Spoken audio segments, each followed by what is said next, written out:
So next step, part of the 1G to 1J or 2J, basically any of the J's conversion in an IS200 that previously had a 1G is aircon and power steering lines. What I've got here is both power steering and aircon lines from an IS300. So that came with a VVTi 2J NA motor. Yes, the pump is slightly different. The pump on the NA motors has the reservoir as part of the pump because the plenum chamber is different. It's got the inlet manifold going across the engine, not like the turbo ones like here.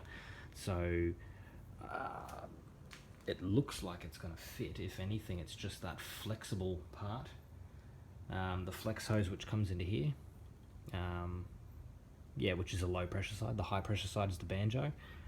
That looks like it's on the right angle there, but most importantly is that it runs underneath the engine and then comes up the side of the chassis rail, whereas the 1G, the engine mounts this way, okay? So the 1G, the power steering was at the front of the engine here.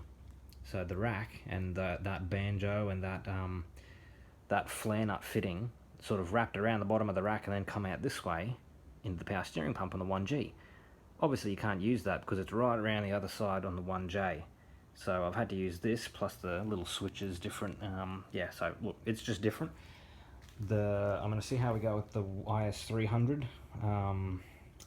aircon lines as well. This line that runs the small line from the back of the firewall runs down along the chassis rail, comes up here. It's covered in this little bit of sort of here where your high pressure fill is, and then it comes down here with your TK switch and it comes into the front of your condenser here.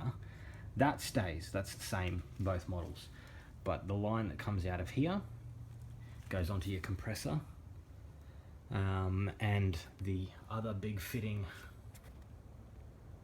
right there in the back of the firewall is also completely different.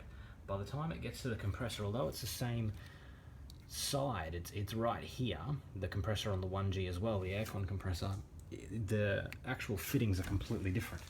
So where they bolt onto the actual compressor, not that fella, that's the fella that goes onto the, so this sort of end that goes onto the compressor, the little bolt and this, it's just completely different. So there's no way, these are the ones that are off the motor, off the 1G, there's no way you can possibly bend and fit that. So just, yeah, unfortunately you can't use that. So lovely mess of tools. So I thought this was the easiest way to approach it. Now, it's not the only way to do it. You can obviously get these lines made. Any mobile hose fitter or fluid solution, whatever they want to call themselves, place will be able to do it. In Australia, you're looking at around $20-ish, $30-ish, per crimp in each of these lines, plus your line, plus fittings. So, it could get quite dear. By the time you get all of the little fittings and the components and all the rest of the bullshit that's in there. So I thought, we'll give this a go.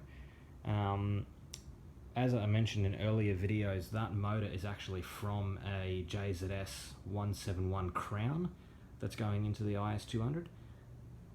If you get a half cut, all of those lines fit.